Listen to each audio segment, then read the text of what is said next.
Okay.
ಆತ್ಮೀಯ ಕಾರ್ಮಿಕ ಬಂಧುಗಳೇ, ದಿನಾಂಕ 10/9/2025 ನಮ್ಮ ಕಾರ್ಮಿಕ ಸಚಿವರಾದಂಥ ಸಂತೋಷ್ ಲಾಡ ಸರ್ ಅವರು ಇವತ್ತು ನಮ್ಮ ಕೋಲಾರ ಜಿಲ್ಲೆಗೆ ಆಗಮಿಸುತ್ತಿದ್ದಾರೆ.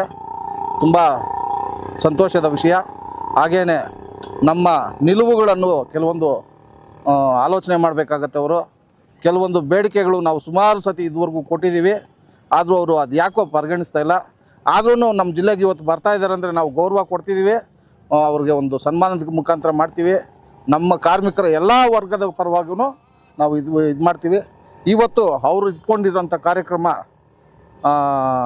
ಅಸಂಘಟಿತ ಕಾರ್ಮಿಕರ ಗುರುತಿನ ಚೀಟಿ ವಿತರಣೆ ಕಾರ್ಯಕ್ರಮ ಯಶಸ್ವಿಯಾಗಲಿ ಅಂತ ಕೇಳ್ಕೊಳ್ತಾ ಈ ಕಾರ್ಯಕ್ರಮ ಸಂತೋಷವಾಗಿ ನಡೀಬೇಕಂತ ಹೇಳ್ಬಿಟ್ಟು ಇವತ್ತಿನ ನಮ್ಮ ಬೇಡಿಕೆಗಳೇನು ಅಂದರೆ, ನಮಗೆ ಪೆನ್ಷನ್ದು ಮೂಲ ಕಾರಣ ಪೆನ್ಷನ್ನು ಇವತ್ತು ತುಂಬ ಜನಕ್ಕೆ ಶುಗರು ಮತ್ತು ವಿಧವೆ ಆದಂಥ ಕಾಯಿಲೆಗಳಿಂದ ಒದ್ದಾಡ್ತಿದ್ದಾರೆ. ಅವ್ರಿಗೆ ಸೌಲಭ್ಯತೆಗಳಿಗೆ ಅವ್ರು ಕೊಡೋಂಥ 3,000ನೇ 8,000ಕ್ಕೆ ಏರಿಕೆ ಮಾಡಬೇಕು ಅನ್ನೋದು ಒಂದು. ಮದುವೆದು ಇನ್ನೊಂದು ತಾಲೂಕು ಮಟ್ಟದಲ್ಲಿ ಚೋಳ್ರಿ ಅನ್ನೋದು ಕಾರ್ಮಿಕರ ಸಮುದಾಯ ಭವನ ಕೊಡಬೇಕು ಅನ್ನೋದು ನಮ್ಮ ಉದ್ದೇಶವಾಗಿರುತ್ತೆ.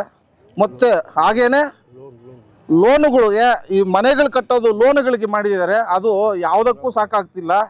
ಹಾಗಾಗಿ ಸುಮಾರು 10 ಲಕ್ಷಕ್ಕಾದರೂ ಮಾಡಿದ್ರೆ ಏನೋ ಬಡವರು ಒಂದು ಶೀಟಿನ ಮನೆ ಆದರೂ ಕಟ್ಕೊಳ್ಳೋದಕ್ಕೆ ವ್ಯವಸ್ಥೆಗಳಾಗುತ್ತೆ ಅನ್ನೋದು ಉದ್ದೇಶವಾಗಿರುತ್ತದೆ.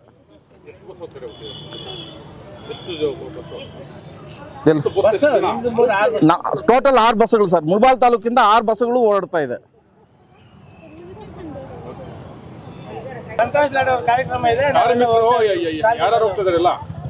ಕಾರ್ಮಿಕರೆಲ್ಲರೂ ಹೋಗ್ತಾ ಇದ್ದಾರೆ.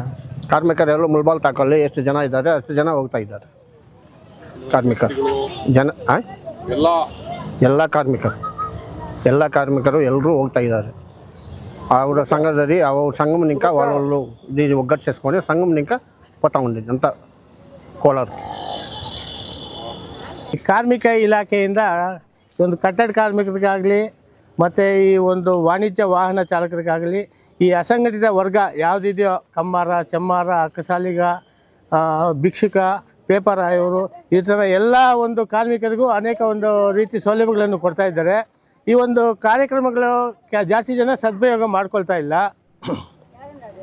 ಈ ಒಂದು ಅಸಂಘಟಿತ ವಲಯದಲ್ಲಿ ತುಂಬ ಬಿರುಕುಗಳಿರುವ ಕಾರಣ ಇಲ್ಲಿ ನಮ್ಮ ತಾಲೂಕು ಮಟ್ಟದಲ್ಲಿ ಕಾರ್ಮಿಕ ಅಧಿಕಾರಿಗಳು ಕೂಡ ಸ್ವಲ್ಪ ಒಂದು ರೌಂಡ್ ಅಪ್ ಮಾಡಿ ಇನ್ನೂ ಒಂದು ಹೆಚ್ಚಿನ ಜನಸಂಖ್ಯೆಗೆ ಈ ಒಂದು ಸ್ಮಾರ್ಟ್ ಕಾರ್ಡ್ ಇಶ್ಯೂ ಮಾಡಬೇಕು. ಮತ್ತು ಇಂಥ ಒಂದು ಕಾರ್ಯಕ್ರಮ ಹೆಚ್ಚಿಗೆ ಮಾಡಬೇಕು. ನಮ್ಮ ಕೃಷ್ಣಮೂರ್ತಿ ಅಣ್ಣ ಹೇಳ್ದಂಗೆ ಈ ಪೆನ್ಷನ್ 3,000ರಿಂದ 8,000ಕ್ಕೆ ಏರಿಸಬೇಕು. ಮತ್ತು ಈ ತಾಲೂಕಲ್ಲಿ ಸಂಘ ಸಂಸ್ಥೆಗಳು ಏನಿದ್ದಾವೆ ಅವರು ಸ್ವಲ್ಪ ಉತ್ತೇಜನ ಕೊಡಬೇಕು. ಸರ್ಕಾರದಿಂದ ಬಂದ ಯಾವುದೇ ಒಂದು ಕಾರ್ಮಿಕ ಕಿಟ್ಗಳಾಗಲಿ ಯಾವುದೇ ಆಗಲಿ ಎಲ್ರಿಗೂ ತಲುಪುವಂತೆ ಒಂದು ಮಾಡಬೇಕು. ಮತ್ತು ಈ ಒಂದು ಕಾರ್ಮಿಕ ಇಲಾಖೆ ಕರ್ನಾಟಕ ರಾಜ್ಯ ಅಸಂಘಟಿತ ಕಾರ್ಮಿಕ ಸಾಮಾಜಿಕ ಭದ್ರತಾ ಮಂಡಳಿ ಇದೆ. ಆ ಮಂಡಳಿಯಿಂದ ಈ ಕಾರ್ಮಿಕರಿಗೆ ಏನೇನು ಸೌಲಭ್ಯ ಸಿಗುತ್ತೆ ಅದೆಲ್ಲ ಕಾರ್ಮಿಕರಿಗೆ ಸಿಗುವಂತೆ ಆಗಬೇಕು ಅಂತೇಳಿ ನಾನು ಈ ಒಂದು ಕಾರ್ಯಕ್ರಮಕ್ಕೆ ಬಂದಿರುವ ಎಲ್ಲ ನಮ್ಮ ಕಾರ್ಮಿಕ ಬಂಧುಗಳಿಗೆ ಮತ್ತು ಈ ಒಂದು ಕಾರ್ಯಕ್ರಮ ಯಶಸ್ವಿ ಮಾಡಿಕೊಡ್ಬೇಕೆಂದು ಅವರೆಲ್ಲ ಕೇಳಿಕೊಂಡು ಈ ಒಂದು ಕಾರ್ಯಕ್ರಮ ಯಶಸ್ವಿಯಾಗಲೆಂದು ಹಾರೈಸ್ತೀನಿ.